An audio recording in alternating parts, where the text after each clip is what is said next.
Se Deus quiser, domingo que vem nós vamos finalizar a série de mensagem sobre as igrejas do Apocalipse.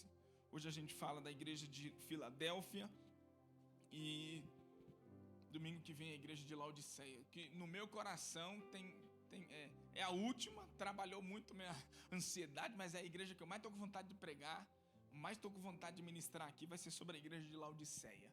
Então já estou avisando você logo, é pancada, hein? Como diz a irmã lá, a nossa irmã lá, é tiro, porrada e bomba. A missionária lá, que eu não esqueço o nome dela, é tiro, porrada e bomba. Então já avisa logo, irmão, domingo que vem é só para quem aguenta o tranco. Amém? Fala assim pro seu irmão, se for mimimi, fica em casa comendo miojo. Não, tô brincando, vem aqui que vai ser bom. Apocalipse, capítulo de número 3, verso de número 7. Eu não gosto de fazer isso não, mas hoje eu vou fazer. O tema da noite é a porta que ele abre, ninguém fecha. E a porta que ele fecha, ninguém abre. Tem crente para dar glória aqui hoje ou não tem? A Priscila, eu abri o tablet em casa, a Priscila falou, eita, hoje o pentecostal. Eu falei, hoje eu tô pastor José. Amém?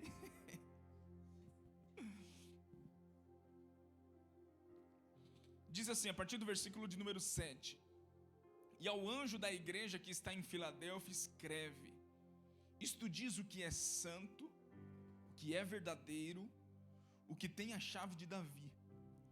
O que abre ninguém fecha, e fecha ninguém abre. Eu sei as tuas obras. Diga aí, faz assim, irmão, Deus sabe, viu? Toda igreja ele fala isso, assim, só para você lembrar que ele está te vendo. Fala assim, ele está lendo até sua mente agora. Ele não é mãe de nada não, mas ele está lendo. Porque Deus vê tudo. Eu sei as tuas obras. Eis que diante de ti pus uma porta aberta e ninguém a pode fechar. Tendo pouca força, guardaste a minha palavra e não negaste o meu nome. Eis que eu farei aos da sinagoga de Satanás, aí ele coloca entre aspas, aos que se dizem judeus e não são, mas eles mentem. Eis que farei aos da sinagoga de Satanás, eis que eu farei que venham e adorem prostrado aos teus pés e saibam que eu te amo. Como guardaste a palavra da minha paciência, também eu te guardarei da hora da tentação que há de vir sobre o mundo, para tentar os que habitam na terra. Eis que venho sem demora. Guarda o que tens, para que ninguém tome a tua coroa. Fala, irmão, olha a advertência do Senhor para nós aí. A quem vencer, eu farei coluna no templo do meu Deus, e dele nunca sairá. E escreverei sobre ele o nome do meu Deus, e o nome da cidade do meu Deus, a Nova Jerusalém, que desce do céu do meu Deus, e também o meu novo nome. Quem tem ouvidos para ouvir, ouça o que o Espírito diz às igrejas. Irmãos, praticamente a única igreja que não teve nenhuma crítica foi essa Filadélfia e a igreja de Esmirna. Então, você vê algumas advertências. Não aquela palavra que a gente viu nas outras igrejas, tipo assim, tenho porém contra ti. Tipo, você tem feito correto, mas aqui você tem falhado. A igreja de Esmirna, por ser até uma carta pequena, não teve essa crítica. A igreja de Filadélfia também não teve aquela crítica pesada. Algumas advertências de Deus orientando a igreja sobre a perseverança.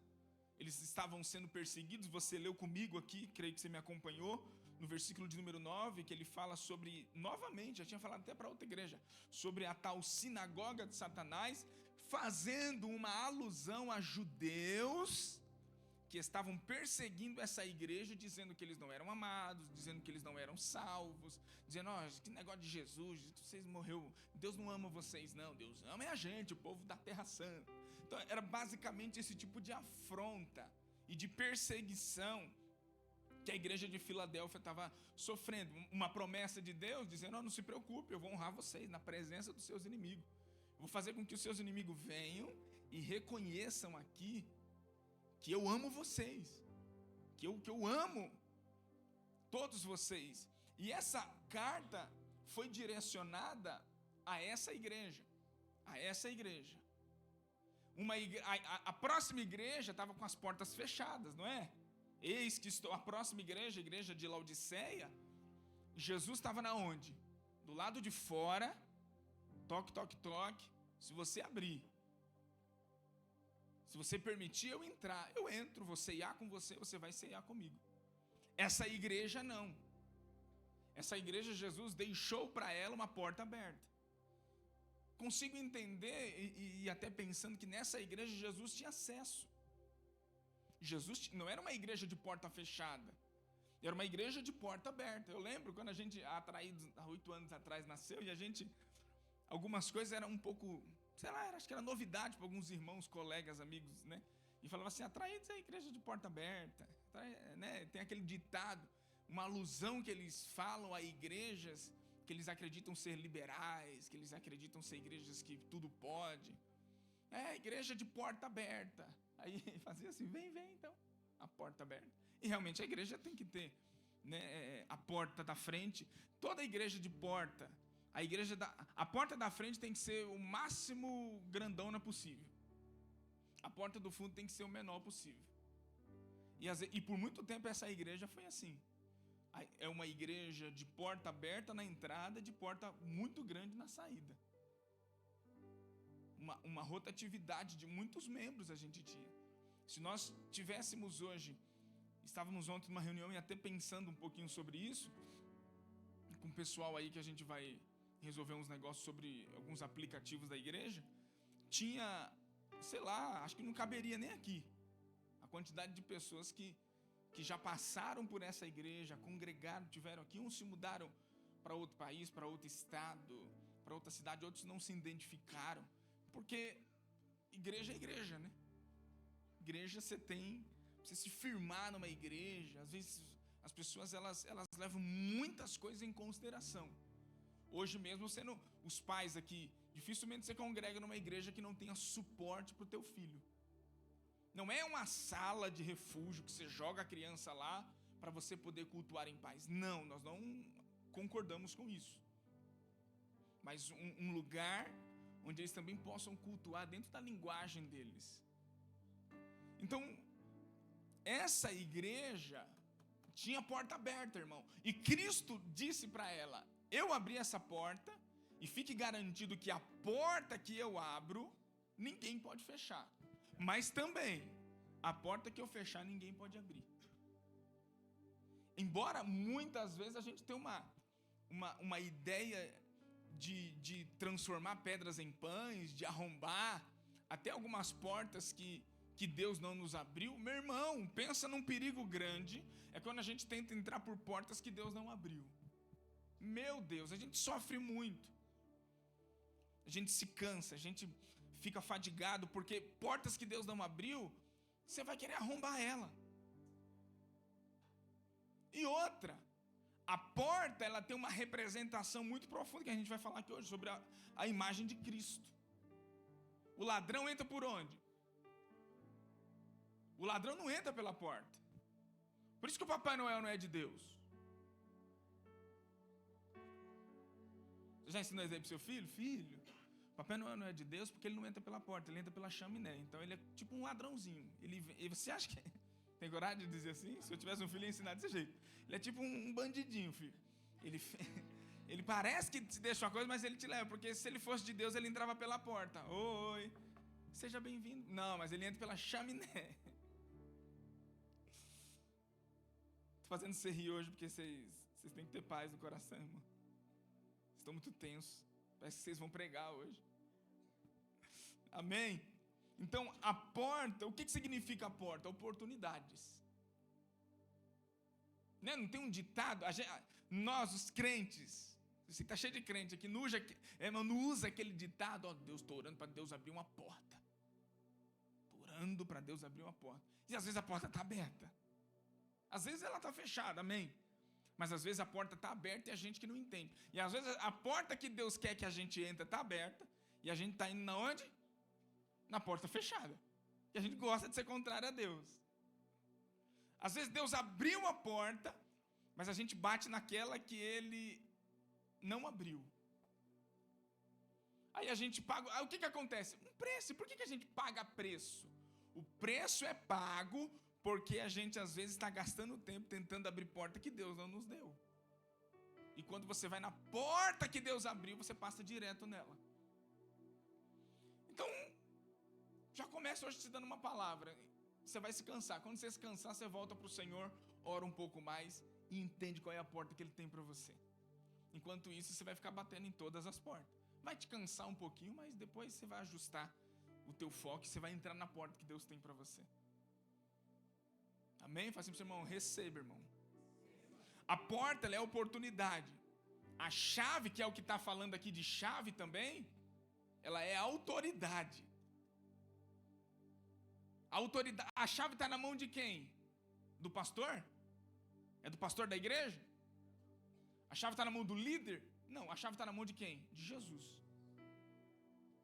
Ele tem a chave do inferno.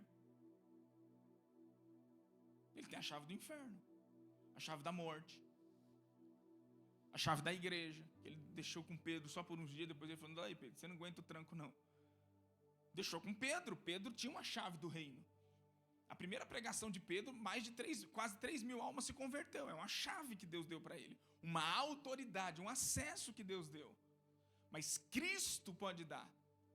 Só Cristo pode dar a chave para o homem. Quando tem carnaval, qual é o ato que o pessoal faz? O prefeito da cidade, geralmente o prefeito da cidade vai lá, pega uma chave e entrega na mão do rei Momo, né?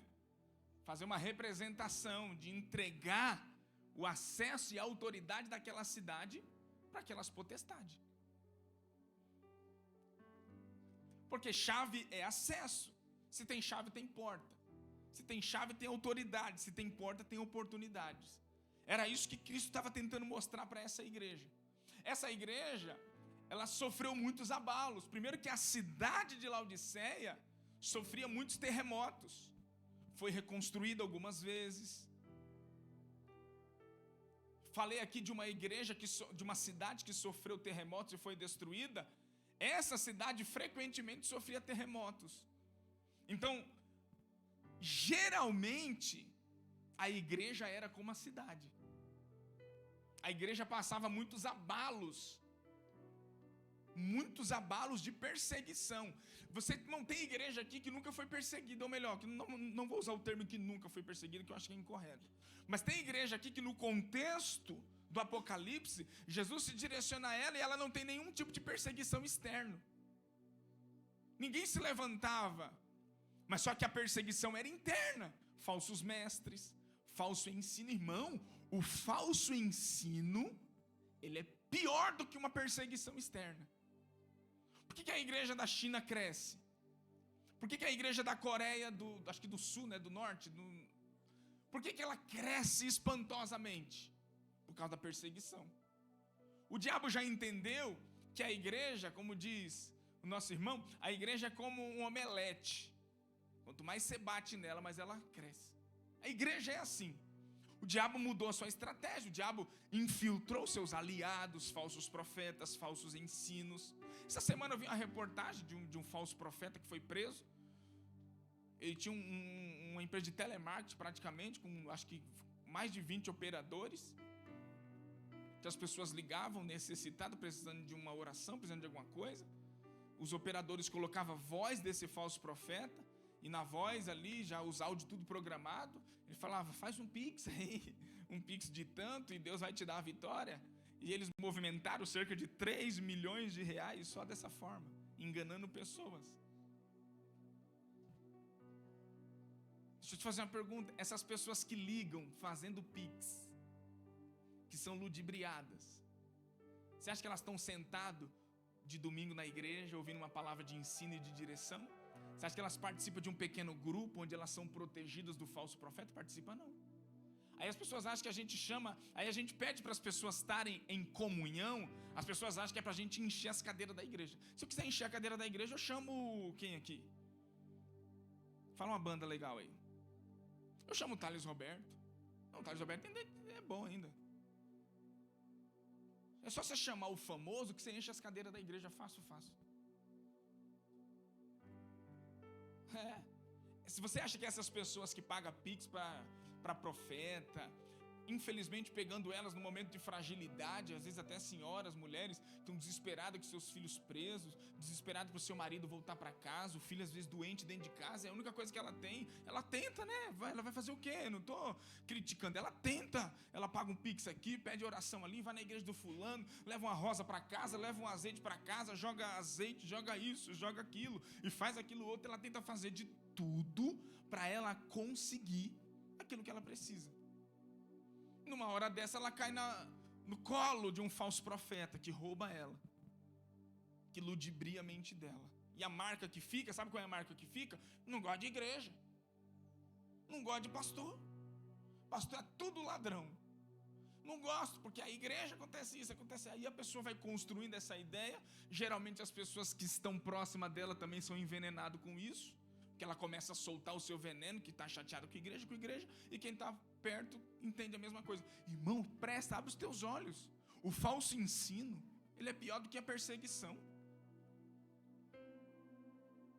Se fecharem as igrejas hoje, a gente faz o quê? Abre uma live e faz um culto. Se fechar tudo, a gente vai para dentro de uma casa. A igreja sempre soube lidar com a perseguição externa. Mas mais danoso do que isso é o falso ensino. Esse relativismo do pecado que está acontecendo nesses dias, essa doutrina liberal, onde parece que eu não sou a favor de regras, mas tem regras que protegem, onde não se cobra obediência daquele que serve a Deus. Tanto faz o cara pregar em cima do altar como ele ter 3, 4 mulheres. Não faz sentido isso. Esse tipo de ensino destrói a igreja, arruína a igreja. E você precisa fazer o quê? Abrir sua Bíblia, se tornar um assíduo meditador, estudante das Escrituras, porque ninguém vai te enganar, espírito nenhum vai te enganar. Enganado é aqueles que têm preguiça e que não estão dispostos a examinar as Escrituras e meditar nela. Amém? Por isso que essa igreja estava sendo perseguida. Só que presta atenção, essa igreja guardou a palavra, essa igreja era perseverante, essa igreja era firme no movimento, irmão, era firme. A igreja constante.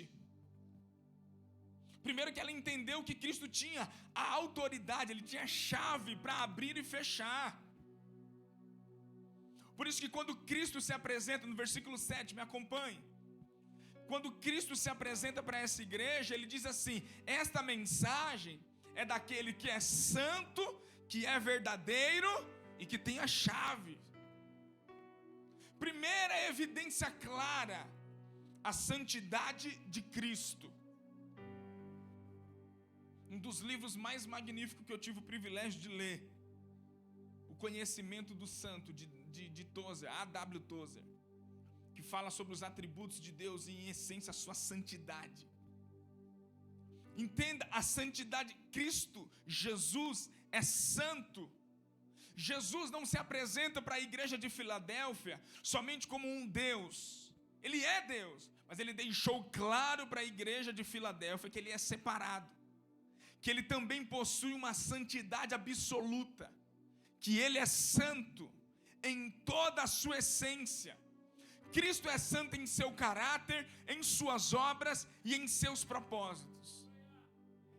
O pecado não pode afetar a Deus, não pode. O pecado não atinge Deus. O pecado destrói homens como eu e você. Amém? O pecado pode destruir a mim e você, se nós não nos arrependermos e permanecer na prática do pecado. Mas o Senhor não pode ser atingido pelos pecados. Deus não se ofende no sentido de se autodestruir por causa do pecado. Cristo está santificado para sempre. Os céus reconhecem isso. Anjos estão de eternidade a eternidade cantando que Deus é santo. Entende? E uma coisa incrível que Cristo faz: todo aquele que andar com Cristo, que se aproximar de Cristo, também deve passar pelo crivo da santificação.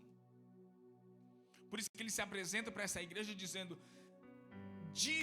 isto diz aquele que é santo. Primeira evidência de sua santidade. Ele pede para mim e para você: seja santo porque eu sou santo. Seja santo, porque sem santificação ninguém verá o Senhor. Ninguém. Por isso que a Bíblia, preste atenção nisso, a Bíblia reconhece a igreja como a reunião dos santos. Em alguns momentos Paulo direciona aos crentes os chamando de santos. Mas santos por quê? Porque eles não pecam? Não. Por causa daquele que não peca. Não somos santos porque somos bons. Somos santificados por causa daquele que é santo, Jesus. E automaticamente, quanto mais próximo nós andamos de Jesus, mais é revelada a sua santidade e mais é revelada a nossa miséria. Todo aquele que se aproxima de Cristo acha-se um miserável pecador, cego, desesperado por santificação. Ele é santo, mas ele também se aproxima, ele também direciona a sua igreja. Os mestres queriam trazer dúvida sobre o amor de Deus, o amor de Cristo sobre a igreja de Filadélfia. Por isso que em seguida ele diz: isto diz aquele que é verdadeiro. Isso mexeu um pouco comigo. Ele não é a sombra da verdade. Deus não é a sombra da verdade. Deus é a verdade. Jesus é a verdade. A verdade está na essência de Deus. Escuta, irmão, não se desespere. Deus é um Deus confiável. Deus é um Deus verdadeiro. Deus não mente. Deus não é uma cópia de Deus. Amém? Ele é o Deus verdadeiro. A história diz, irmãos, tudo na Grécia, tudo que você for fazer, os gregos em tudo eles fazem um altar, eles fazem um Deus. Então, nos tempos antigos, havia centenas de divindades. Mas a história garante que somente Jesus poderia carregar o título de verdadeiro Deus. Somente Jesus, o verdadeiro Deus. Gosto também da expressão de João, em João capítulo 1, versículo de número 14, quando ele diz assim: e o verbo se fez carne e habitou entre nós. Aí ele diz assim: cheio de graça e de verdade. E vimos a sua glória como a glória do unigênito do Pai. Jesus deixou claro que ele era a própria verdade. E outra, João viu, quando ele olhava para Cristo, ele via Jesus cheio de graça e de verdade. É diferente de você ter graça e verdade. Ser cheio é diferente. É a mesma coisa. Todos nós somos habitação do Espírito Santo. Quantos creem nisso? Mas eu quero fazer outra pergunta: quantos aqui são cheios do Espírito Santo?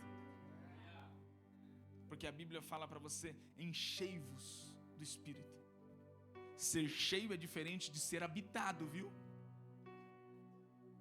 Escuta isso. Ser cheio é diferente de ser habitado. Muitos são habitados pelo Espírito, mas não são cheios. Quando você é cheio, transborda. Quando você é cheio, acontece isso daqui: e vimos a sua glória. E vimos ele cheio de graça e de verdade.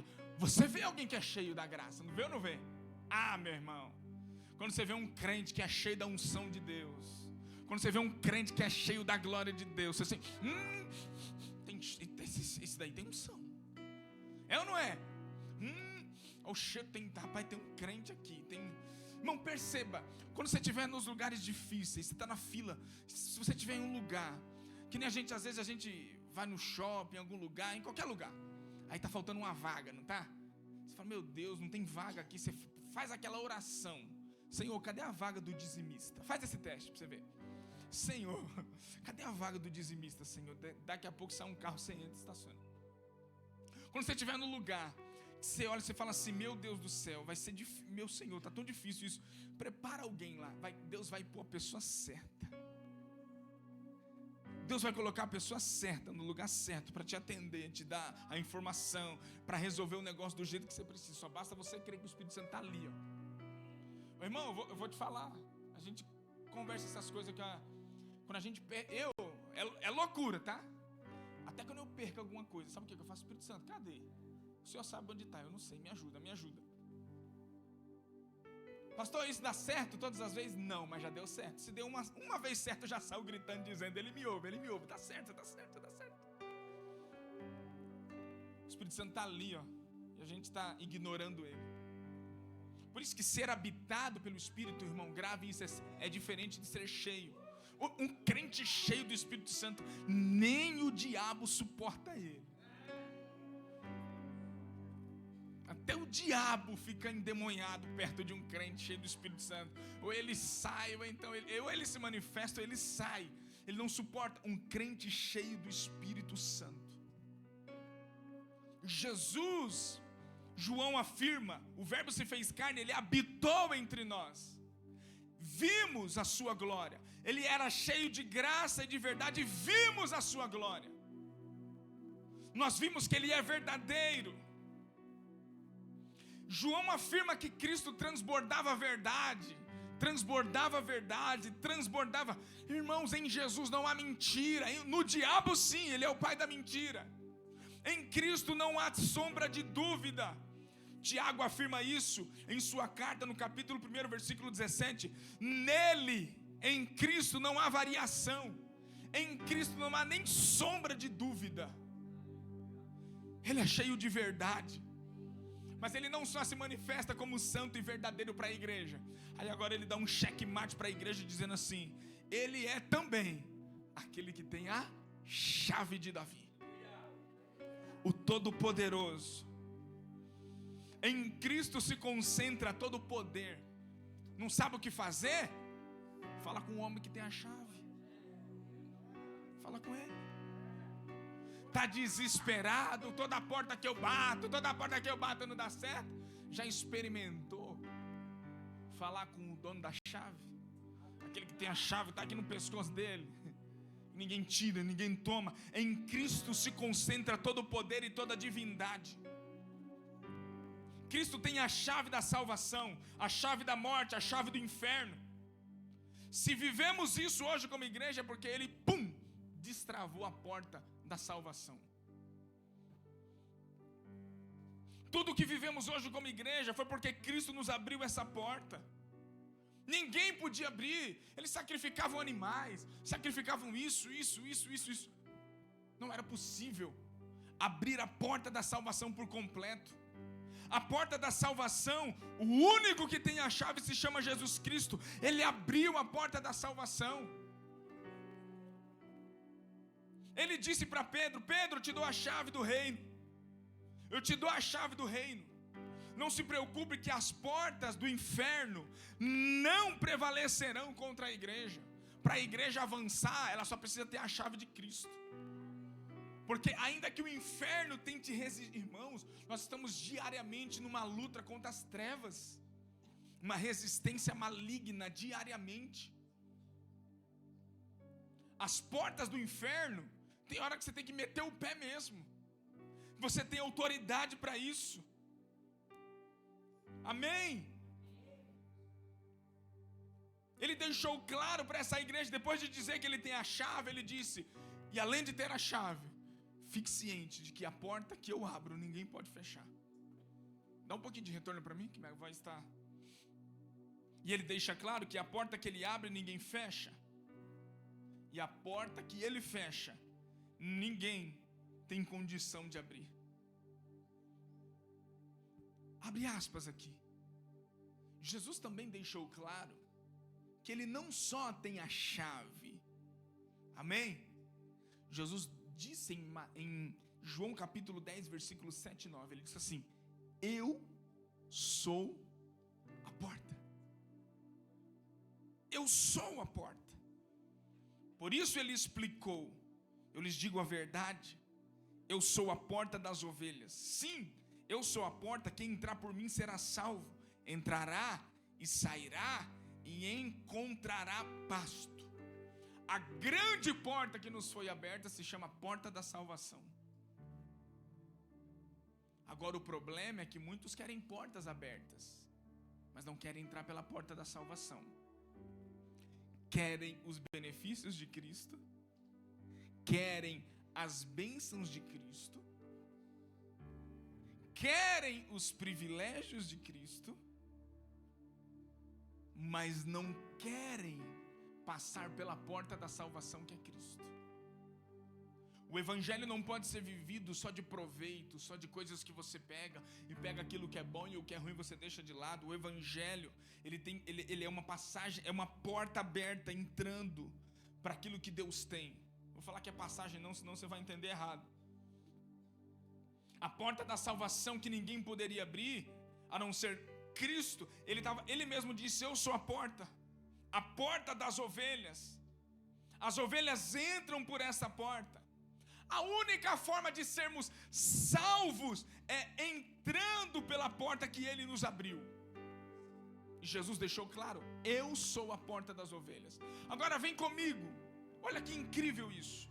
Se você voltar cerca de, acho que 500 anos para trás, você vai ver que na construção de Jerusalém, quando Jerusalém foi destruída, Deus levantou um homem por nome de Neemias. Quantos conhecem?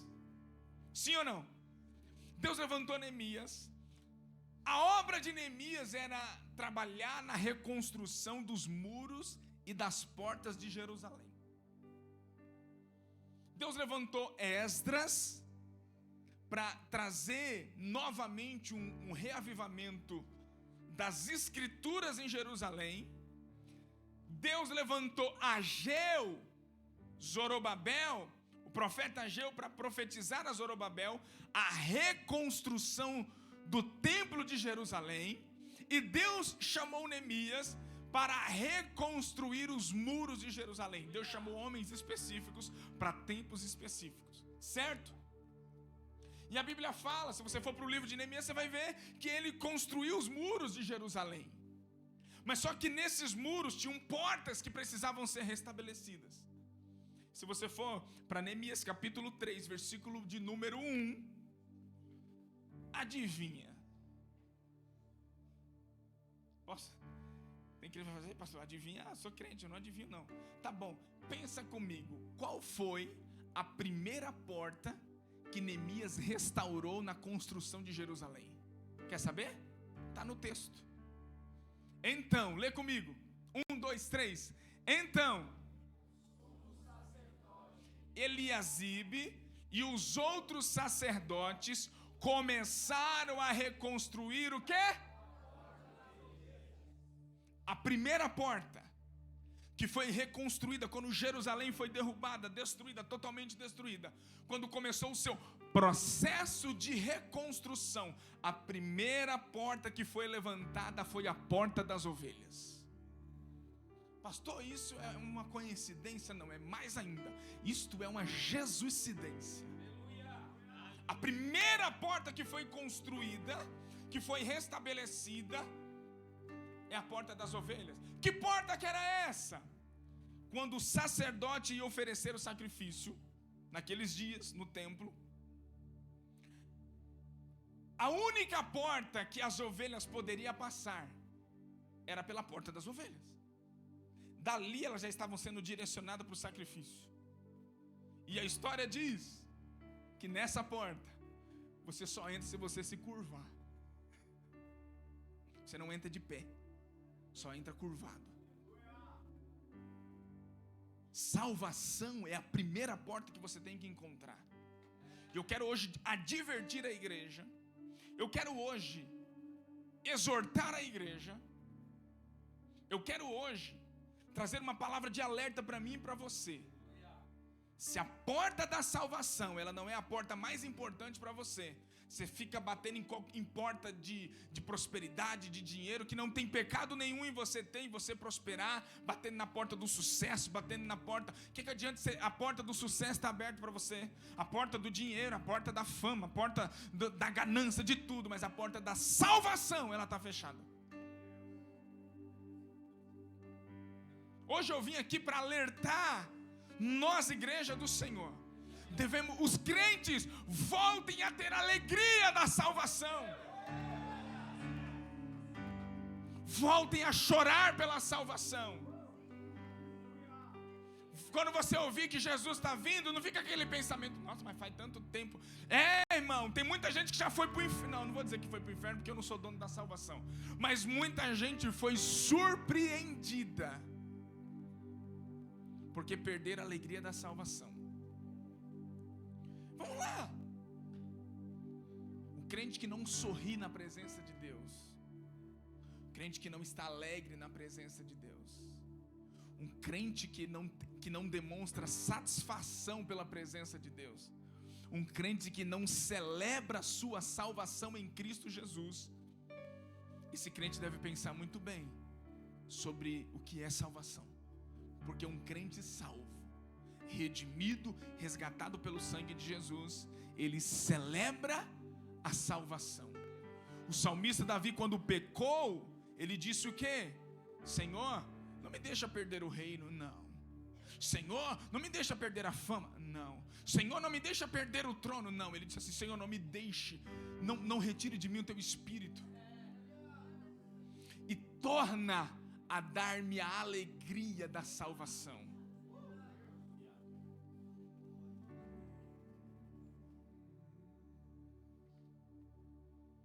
Gosto de uma frase do pastor Luiz Hermínio, quando ele diz: um crente que não é feliz, ele é um difamador do evangelho. Muitos já perderam a alegria da salvação. Muitos perderam a alegria da salvação. Sabe por quê? Começaram desejando alegria, começaram entrando pela porta, só que no meio do caminho começou a satisfazer-se com outras coisas. Foi até conhecendo algumas coisas que Deus até deu, mas as coisas que Deus deu foi tirando o quê? A alegria da salvação. Perdendo o gozo do Espírito, o prazer do Espírito. Ei, é noite de restauração. Restaure a porta da salvação na sua vida. Restaure a porta da salvação da tua vida. Jesus, no Sermão do Monte, disse em Mateus capítulo 7, versículo 13 e 14: entrai pela porta. Ei, acorda aí, irmão. Entrai pela porta estreita. Larga é a porta e espaçoso o caminho que conduz para a perdição, e são muitos os que entram por ela. Ao mesmo tempo ele diz: porque estreita é a porta, é apertado o caminho que conduz para a vida eterna, e são poucos os que acertam com ela. Jesus nos mostra duas portas, dois caminhos e dois destinos. Primeira, a porta estreita. Sua orientação é que entremos pela porta estreita. Esse caminho é apertado, é estreito, não te permite levar bagagem, não te permite ir muito rápido, e outra, só entra um de cada vez, de tão apertado que é. E Jesus disse, é uma verdade, palavra de Jesus: são poucos os que encontram esse caminho. Mas ele diz: os que encontram esse caminho são conduzidos, ele fala do destino, a vida eterna. A porta larga também é um caminho largo. Esse caminho é espaçoso, é mais confortável, é mais fácil de trilhar, não vai te custar nada. E infelizmente é o caminho que muitos preferem. Essa porta mais larga, uma porta mais espaçosa. Jesus disse que muitos optam por esse caminho. Muitos preferem entrar pela porta que é larga. Só que ele garante, aqueles que preferem a porta larga são conduzidos para a perdição. Escuta, irmão, que tipo de porta eu e você temos entrado? A porta que Cristo abriu? A porta que realmente é estreito o negócio. Não se assuste com isso, mas realmente o evangelho te custa a vida. Realmente o evangelho te custa. Se para Jesus custou a vida, para nós não tem que ser menos do que a vida. Para o Filho de Deus custou a vida. Então é estreito mesmo, é apertado mesmo. Tem que deixar bagagem. Você tenta correr, você não consegue. Tem que ser no passo, na paciência, dia após dia. Evangelho é dia após dia. Não é oba-oba, é show. Evangelho é amanhã, segunda, terça, quarta. Aí de repente você está andando em dias gloriosos, de repente Deus te proporciona dias de tristeza, de luta, de batalha, de encrenca. Aí você fala, ei Jesus, ele fala assim, filho, não se preocupe, o lugar é estreito, eu te avisei. É apertado entrar por essa porta, mas não se preocupe, se você entrar por essa porta, quando você sair dela, você vai encontrar pastagem. É o que ele garantiu em João 10. Muitos estão vivendo, sabe do quê? De fantasia, não tem pasto, não tem mais alimento sólido, não desenvolve a sua maturidade em Cristo. Durante esses dias, essa semana, às vezes até trabalhando, pensando, até decidi postar, não sou de postar muita coisa na internet, mas decidi postar hoje um texto que estava no meu coração, de Colossenses capítulo 1, versículo 15, 16, 17, 18, 19, 21, até o 23, onde o apóstolo Paulo fala sobre Jesus Cristo é a imagem visível de um Deus invisível. Aprove a Deus que em Cristo Jesus como é que foi? Não é essa palavra. Residisse, né? Morar, residir, é isso mesmo, é essa palavra mesmo. Residisse em Cristo Jesus toda a plenitude. Irmão, essa palavra ficou no meu coração. É como se Deus derramasse tudo dele em uma pessoa, em Jesus. É como se Deus se derramasse na pessoa de Jesus. Isso me faz entender, se eu quero conhecer quem é Deus, eu preciso estar em Cristo. Se eu quero ser a imagem e semelhança do Criador, eu preciso estar em Cristo. Se eu quero conhecer esse Deus que ninguém vê, eu preciso estar em Cristo. E assim o Evangelho se tornará visível. Irmãos, muitas pessoas não conseguem ter alegria porque o Evangelho está obscuro nos seus olhos. Não consegue ver prazer em renunciar ao pecado. Não consegue ver prazer em se deleitar nas Escrituras. Quando você sai desse lugar de invisibilidade e você entra no Evangelho visível, a imagem do Cristo, o Cristo ressurreto, o santo verdadeiro, que abre a porta que Ele quiser abrir, que fecha quando Ele quiser. Meu Deus, esse é Jesus. Não, você não está entendendo.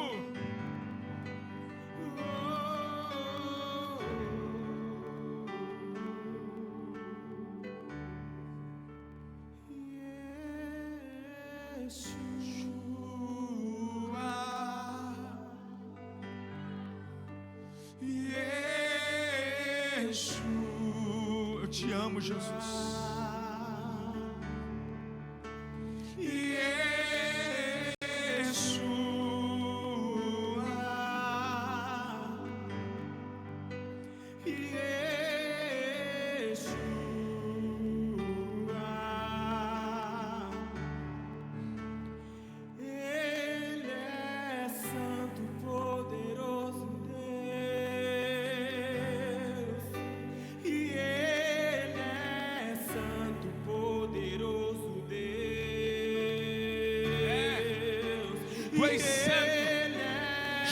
Majestade, cheio de glória. Tu é a honra e a glória, Jesus. É santo, poderoso Deus, e Ele é santo e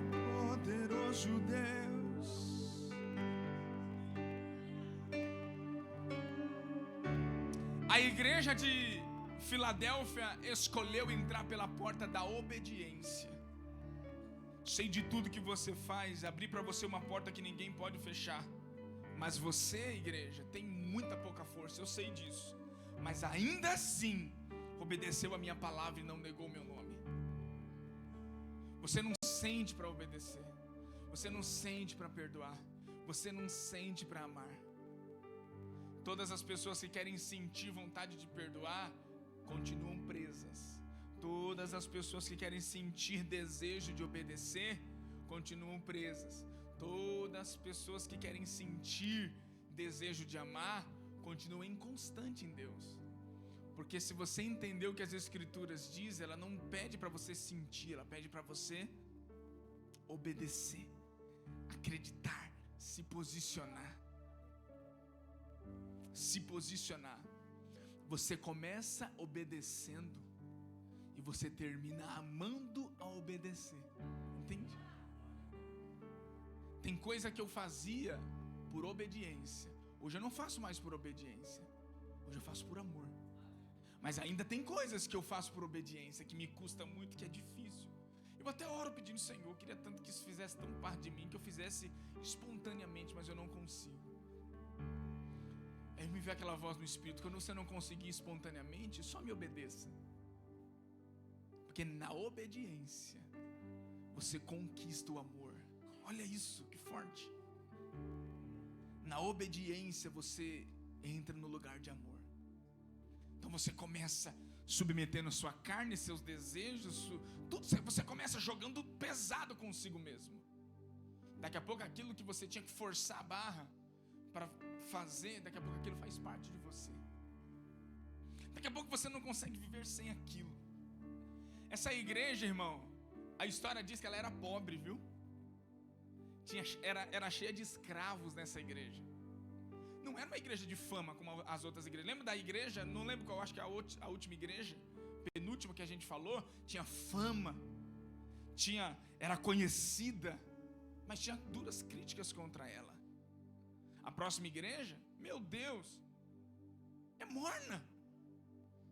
Essa igreja era pequena, pobre. Alguém olhar e falava: essa igrejinha aí não faz nem cócegas do inferno. E o diabo maluco, sabe por quê? Porque essa igreja não se dobrou ao sistema do mundo. Porque essa igreja não negou o nome de Cristo. Porque essa igreja, o próprio Cristo falou: eu abri uma porta para você que ninguém pode fechar.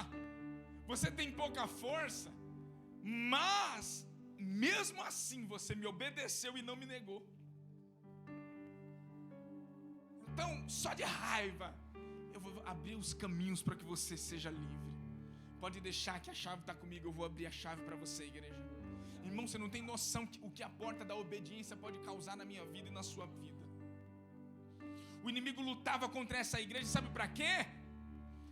Para fazer com que essa igreja perdesse a vitalidade espiritual, para que essa igreja negasse a palavra. O inimigo até levantou, como eu iniciei falando, alguns falsos mestres, falsos profetas, que diziam que eles não eram amados.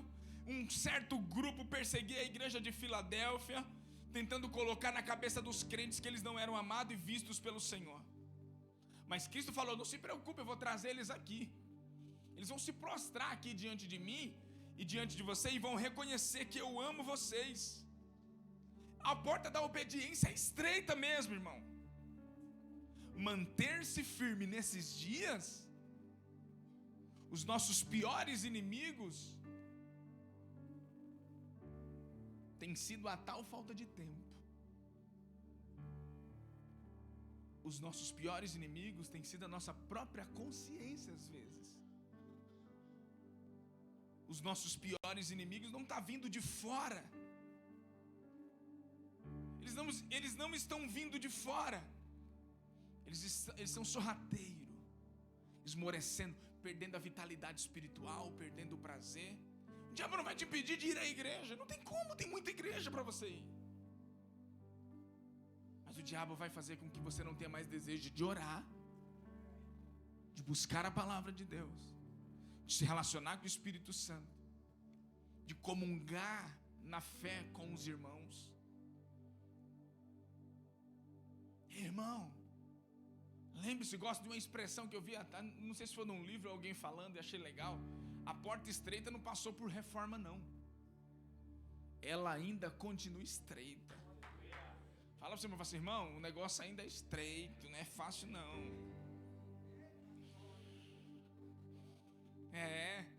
Fala assim, não tem moleza não. O caminho ainda é estreito. Jesus, no versículo 10, garante para essa igreja. Projeta para mim, que eu queria muito que projetasse esse texto. Aleluia. Versículo 10 de Apocalipse, capítulo 3, versículo 10. Dou-lhe uma, dou-lhe duas, perdeu a oportunidade. Foi. Por quê? Não, a igreja tem que ler. Pode ser? 1, 2, 3, vai.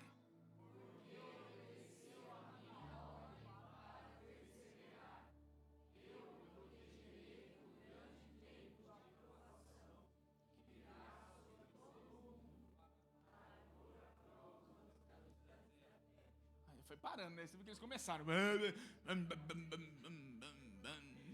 Eu entrei na frente. Perdão, gente. Então vamos ler de novo? Perdão, foi mal. Vamos ler. Porque obedeceu a minha ordem.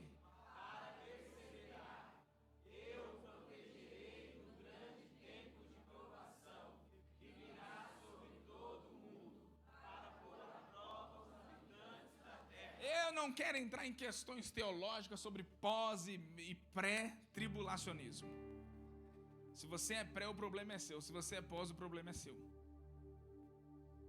Amém?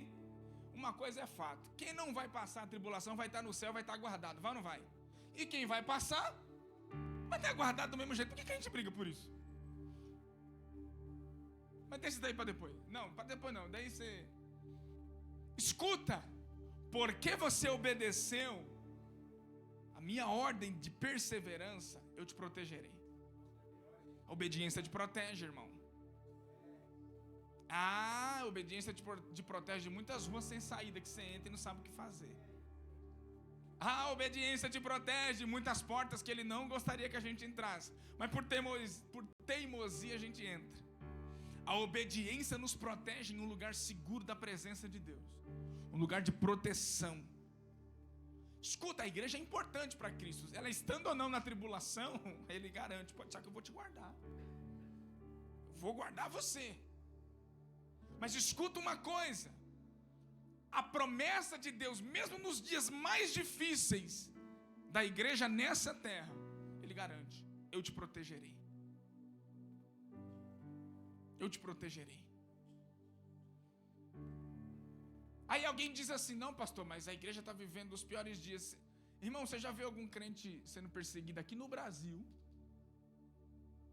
Já viu algum crente sendo perseguido por pregar o evangelho? Alguém já foi decapitado aqui? Alguém já foi ameaçado aqui? A gente está vivendo os piores dias ainda? Estamos nada, irmão. A gente vive... A gente não está conseguindo lidar com os nossos próprios demônios, com a nossa própria mente, com o nosso próprio coração. A gente não está conseguindo lidar.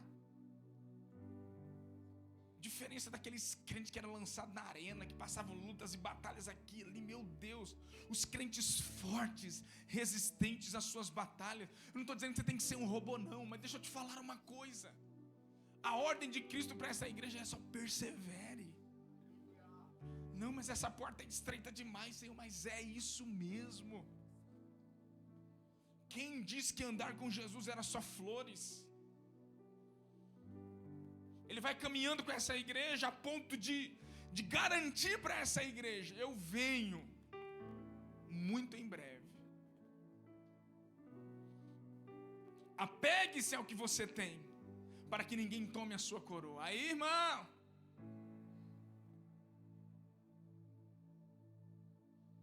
quem é o culpado dessa vez de ter tomado a sua coroa?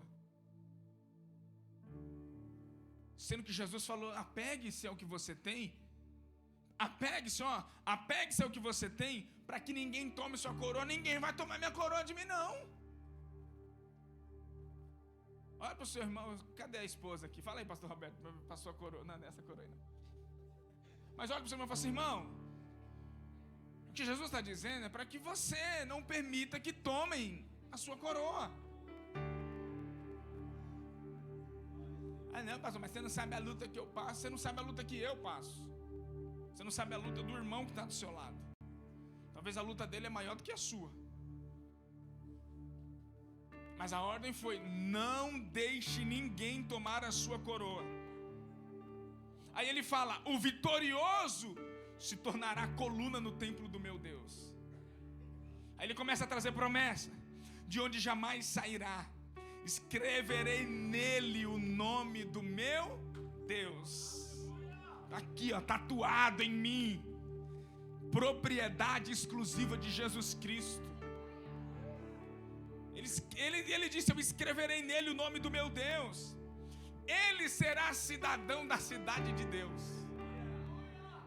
Olha para você, irmão, você, irmão, você é só um peregrino, irmão. Você tá cheio de bagagem. Oh, meu Deus do céu.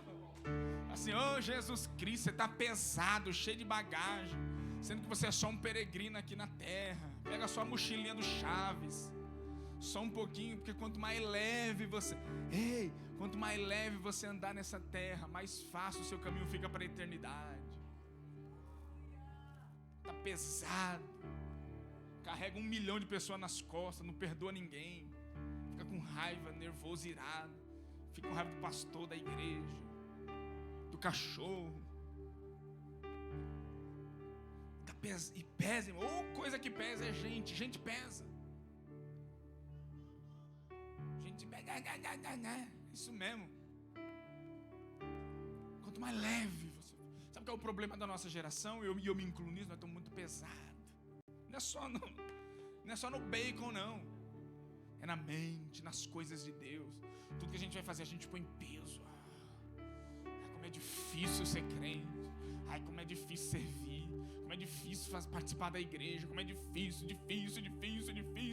Tudo é difícil e pesado. E os crentes leves, ó. Leve. Perdoa quem tem que perdoar. Fica preso. Você é um peregrino aqui nessa terra. Você é só um peregrino. Você está caminhando para um lugar. Como Hebreus fala da visão que eles tiveram, do entendimento de Abraão. Por que Abraão habitava em tendas? Sabe por quê? Porque Abraão esperava uma cidade cujo o arquiteto e o construtor da cidade era o próprio Deus. Ele habitava em tendas porque ele não estava preso em ninguém. Ló, como os pastores dele, começou a brigar com os pastores de Ló. Ele falou assim: Ló, acho que chegou a hora da gente se distanciar. Sem crise. Na minha linguagem está assim: sem crise. Para onde você quer ir? Olha o homem de Deus, para onde você quer ir? Não, escolhe você. Não, eu não vou escolher não, escolhe você, Ló, o que você quer? Se você for para a direita, eu vou para a esquerda. Se você for para a esquerda, eu vou para a direita. Na mente de Abraão é tipo assim: onde eu for, Deus está comigo. Eu não tenho um lado, tanto direito como esquerdo, o Senhor está comigo. Olha a mentalidade do homem de Deus que estava desprendido. Meu Deus, eu quero alcançar isso. Um homem desprendido, ele disse: se você for para a direita, eu vou para a esquerda. O que você quer? Ló olhou, viu que lá perto de Sodoma e Gomorra tinha umas campinas, um negócio bonito. Falou com a esposa, falou assim: para onde a gente vai?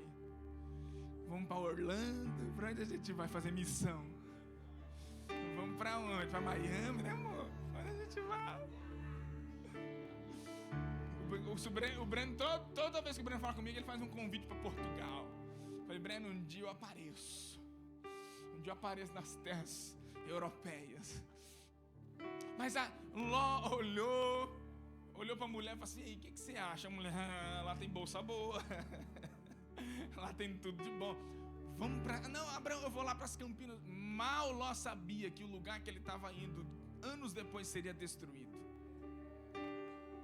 E onde Abraão estava? No deserto. A Bíblia fala, eu gosto desse texto, eu sempre repito, que a Bíblia diz que Abraão caminhava sempre em direção ao Negueb. Sabe o que era o Negueb? Um deserto. Meu Deus, como que um homem que tem uma palavra de prosperidade, de família, de terras abençoadas, a visão dele está no deserto? Sabe por quê? Pega o código agora, que agora... Sabe por quê? Sabe onde estava a terra prometida? Dentro de Abraão. Eu estou pregando igual aqueles caras agora, né? Sabe onde estava a terra prometida? Dentro de Abraão. Ele estava indo para o deserto, mas o leite e o mel que Deus prometeu estava nele. Onde ele colocasse a planta dos pés, ia prosperar. O seu próprio filho entendeu isso. Ele abriu poços, ele tinha aberto poços. Os inimigos vinham e fechavam. Ele, não tem problema, vou abrir outro. Por quê? Porque ele entendeu que a bênção de Deus não estava sobre um lugar, ele era a bênção de Deus. Deus disse para Abraão: Abraão, seja tu uma bênção. Então escuta a promessa de Deus para Filadélfia. Eu amo esse texto. Você será a coluna do meu Deus. Sabe por que Deus disse isso? Quando Deus disse para a igreja de Filadélfia que eles seriam como colunas no templo de Deus, eles entenderam, sabe por quê? Porque essa cidade já tinha sido destruída por muitas vezes. E quando Deus falou, vocês serão como uma coluna no templo do meu Deus, eles entenderam que agora não, agora a gente não vai cair mais. Agora nós estaremos firmados na presença do Senhor. Deixa eu te falar uma coisa.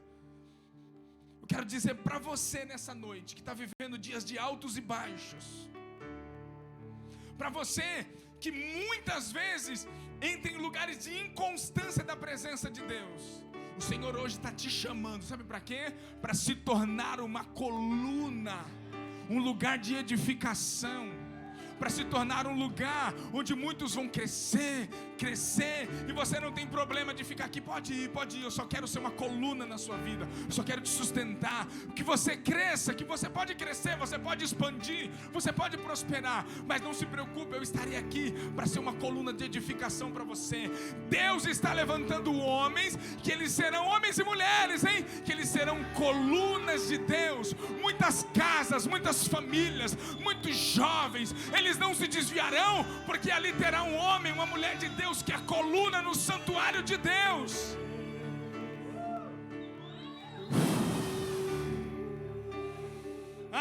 Meu Deus! E ele diz: ele será cidadão da cidade do meu Deus, da nova Jerusalém, que desce dos céus. A Jerusalém vem de quem? Ele garante: a Jerusalém, a nova Jerusalém, ela está vindo da parte de Deus. Meu Deus, eu sei o quanto isso é escatológico, extremamente escatológico para muitas pessoas. Não, mas o céu é lá, é aqui. Não é o tempo para a gente fazer isso agora. Eu aconselho você, entra numa boa faculdade de teologia, que você vai aprender escatologia, compre um bom livro, mas agora não é tempo da gente mostrar. Mas e agora? Eu sei que os testemunhos de Jeová não estão todos errados, não. Porque muitos esperam o céu onde? Onde você espera o céu? Onde está o céu, irmão? Só dizer para você que o céu não está lá, que o céu está aqui. Eclesiastes diz que Deus pegou a eternidade e Deus a colocou dentro do coração do homem. Jesus disse em João 17, se eu não me engano, que vida eterna é me conhecer como o único Senhor. É mais do que um lugar físico, é mais do que andar em rua de ouro. E apesar da gente cantar isso, não há nada de errado com isso. É mais do que um palácio celestial, é mais do que rua de ouro, é mais, é mais do que isso. Sabe o que é? É um lugar no coração de Cristo. A eternidade vai ser todos os dias você ter uma revelação de Deus e dizer assim: uau, como isso é lindo. Você vai olhar para o lado, quando você virar de novo, é tudo novo de novo. Vai ser, tá vendo? A gente fica maluco com isso. Por isso que quando alguém tenta entender escatologia, se diverge, não tem como. Aí entra o pré, o pós, entra, por quê? É muito profundo para uma cabeçona dessa que nem a sua. muito maior do que você pode imaginar. Mas Jesus garantiu, irmão, eternidade é Ele. Eternidade é Ele. Morar com Cristo, estar com Jesus. Mas o problema, por quê? Por que a gente está esperando morrer para viver isso? Sendo que a gente pode hoje, agora, abraçar essa porta, entrar por essa porta, abraçar esse convite de viver coisas sobrenaturais. Irmãos,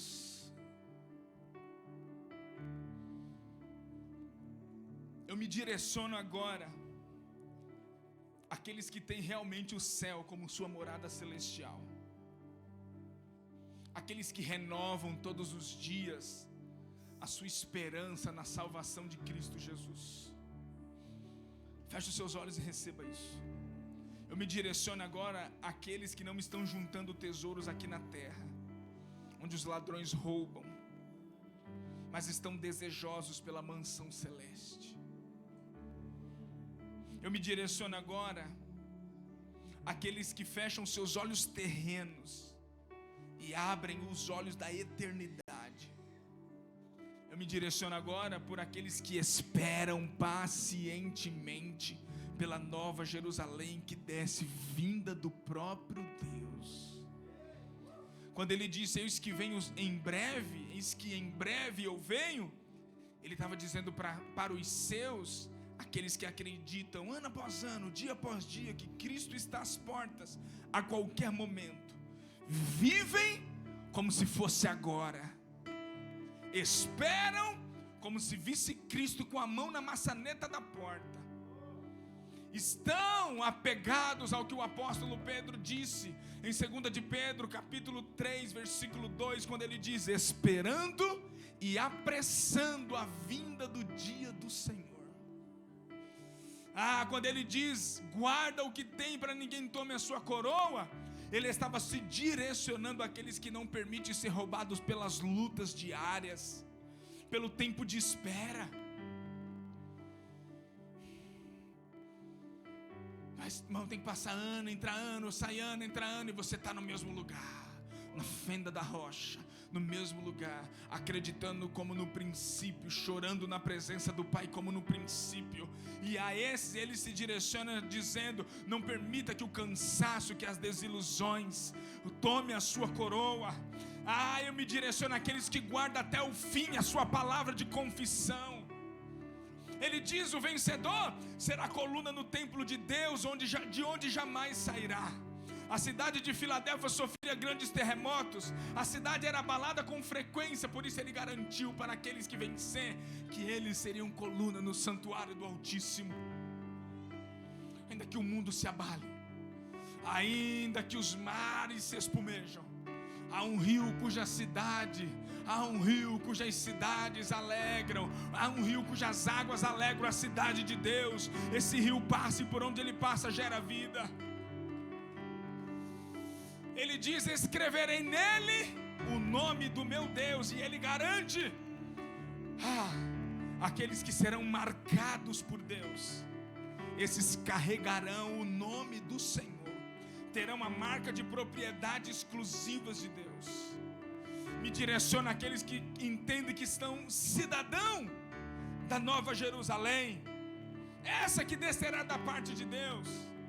Esses que terão a sua cidadania garantida no céu, viverá em grande esperança, almejando novos céus e nova terra. E finalizo, quando ele diz, escreverei nele o meu nome, quando ele diz, o Senhor nos dará um novo nome. O Senhor nos dará um novo nome. Ele tem um nome para cada um de nós. Aqueles que têm o seu nome escrito no livro da vida, no livro da vida do Cordeiro. E aquele que tem o nome escrito no livro da vida do Cordeiro, eis que tenho para você novos céus, nova terra e um novo nome. Igreja do Senhor, ele garantiu, eis que em breve venho. Vigie para que ninguém tome a sua coroa. Esteja em alerta dia após dia, para que ninguém roube a essência, a presença para que ninguém apague a essência do meu espírito em você, diz o Senhor. Muitos crentes nesses dias estão respirando por aparelhos. Perder a vitalidade espiritual. Eu gosto de usar essa expressão. Já não consegue mais sorrir na presença de Deus. Essa noite é uma noite de você renovar sua fé. É uma noite de você voltar a Cristo. Se você não conhece Jesus, esse é o melhor momento.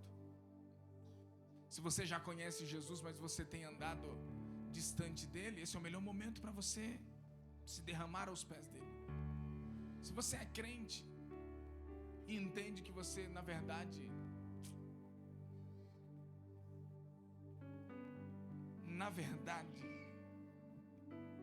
você tem carteirinha de crente, tem Instagram de crente, tá no hall de membresia, mas você não tem mais alegria da salvação. Eu faço um convite para você. Junto comigo agora. Vamos vir para o altar, clamar, derramar e dizer: Jesus, vem mais uma vez e faz tudo novo. Eu quero sorrir novamente na tua presença. Eu quero voltar a sorrir de prazer na tua presença. Como no princípio, eu quero voltar a me deleitar na presença de Deus. Como nos primeiros dias, eu quero retornar para aquele lugar onde não existe paixão mais ardente, mais fervescente do que a preciosa presença do Espírito Santo. Eu não sei quantos almejam isso, mas fique à vontade, se você quiser isso. Vamos orar aqui juntos. Enquanto isso, nós vamos adorar. Faz-me morrer pra